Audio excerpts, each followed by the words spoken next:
Hello YouTube, I'm Rose, and welcome to another monthly Q&A. I've got some good questions again for this video, but all from Inigo, yet again. Come on guys, surely some of you have something to ask me, right? Don't let poor Inigo be the only one. Anyway, let's answer his questions. Inigo says, here's some questions. Who do you prefer, Sonic, Spyro, or me? Adding yourself is quite unfair, Inigo. You're trying to force my hand, you little meanie. I can't answer that because I'd feel bad regardless of what I chose. I love all three for various reasons. Pretty evenly, actually. But I do have to say, Sonic has been like a friend to me since childhood. And Spyro? He's like a living memory of my dad. And I've already stroked your ego in the last video, silly. Inigo's second question is, what's your favorite hold in Skyrim? Without a doubt, Whiterun. It's the hold almost everyone starts with. It's got a simple layout, unlike Markarth. It's a nice city despite the family feud, among other things. My favorite Jarl resides there, and it's the home to the companions. What more could I ask for? All the other cities got issues of some kind. Whiterun's mostly humble and peaceful. Inigo's third question is, what's your favorite guild, or which is most appealing to you? Harkening back to the last question, the companions for sure. Despite the possible greed inside the guild, they are an honorable sort. Sadly, it's the only way to become a werewolf too. I also think that despite how little love it got, in terms of gameplay and detail and stuff, it's the best guild in Skyrim, but then I'm biased, so. Inigo's fourth question is, if you found a lamp that contains a genie, would you use it? And if yes, what would you use these 3 wishes for? I would not use it. The genie could mess with me in a monkey's paw sort of way. No thanks. 3 wishes is too few anyway. And the infinite wishes thing? It wouldn't work. You're just asking for trouble with genies. Inigo's 5th question is, Halo 1 or Halo 3?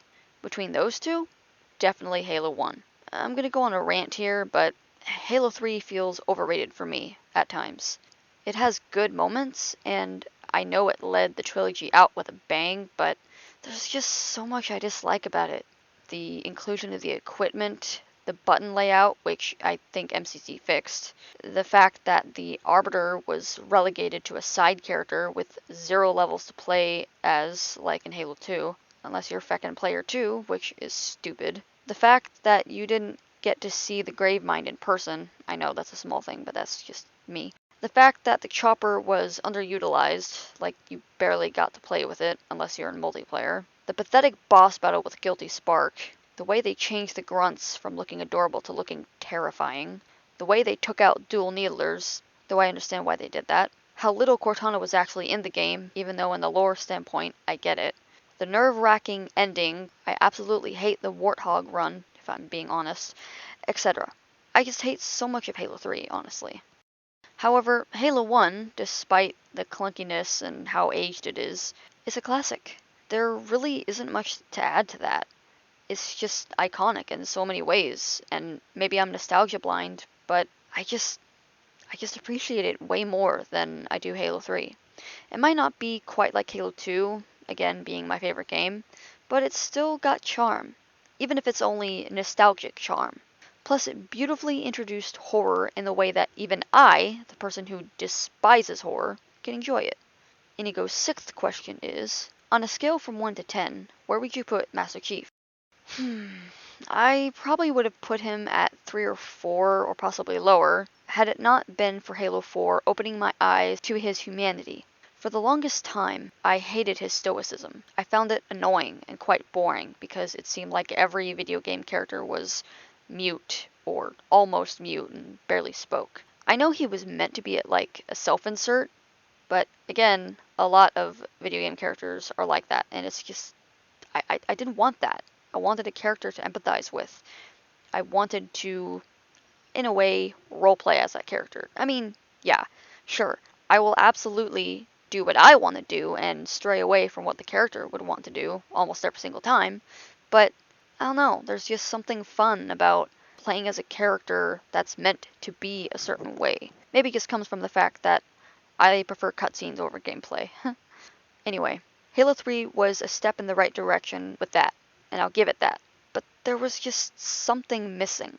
And Halo 4 was that missing piece.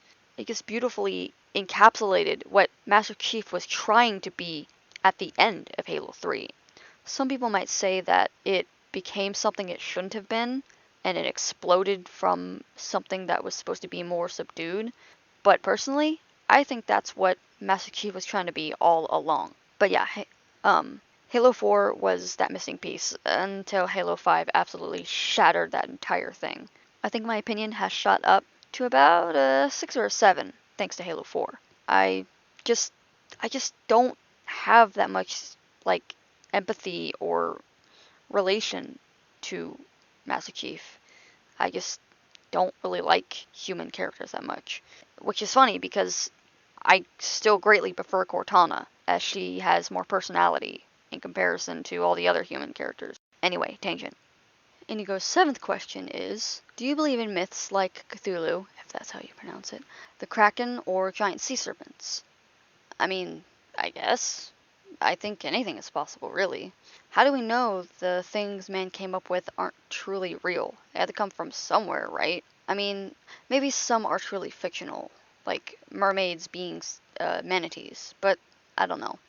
I believe dinosaurs are still very much real, but they aren't quite like what they used to be and are adept at hiding. And I tend to think that dragons are real, to a degree, having possibly become snakes at some point. But that's just my beliefs. Inigo's 8th question is, if you had the chance to travel back in time and change certain events, would you or would you not? I mean, if I wanted to, what would actually change? How do I know what I changed won't affect me or the future itself? However, even in saying that, there are definitely things that haunt me to this day, so it depends. But there are too many factors and too many things that need changing. Far too much power for one person to have, if you ask me. Inigo's 9th question is, what's one thing in your life that you enjoy most? Another impossible question. Too many to think of. Or maybe I just have a hard time thinking of many. Who knows? I mean, I sort of tend to live my life in a pessimistic way, so yeah, that's just another barrier to answer this question. Inigo's 10th question is, what's your favorite food? Again, too many to count, but I'm quite partial to Taco Bell as a whole. Speaking of Taco Bell, DoorDash got rid of them, or they're just unavailable. I don't know which, and I'm really mad about it. Anyway, I love their food so dang much. From tacos, to taco salads, to quesadillas, to crunch wraps, nachos, and burritos. And now I'm hungry. Inigo's 11th and final question is, did you ever play Fable? No, I have never played Fable, but I've definitely heard about it. First time was back in 2011 or 2012 from a friend who played it. All I knew was that it dealt with good and evil. That's basically it. Out of curiosity's sake, I'm currently, but not regularly, watching gameplay of it. Not sure if I like it yet. And that's all for the questions. Thanks once again, Inigo. If you have a question, please go to the Q&A announcement for instructions, and I'll be happy to hear from you. Alright, that's all the time I have left. I can't wait to hear from you all. See you next month.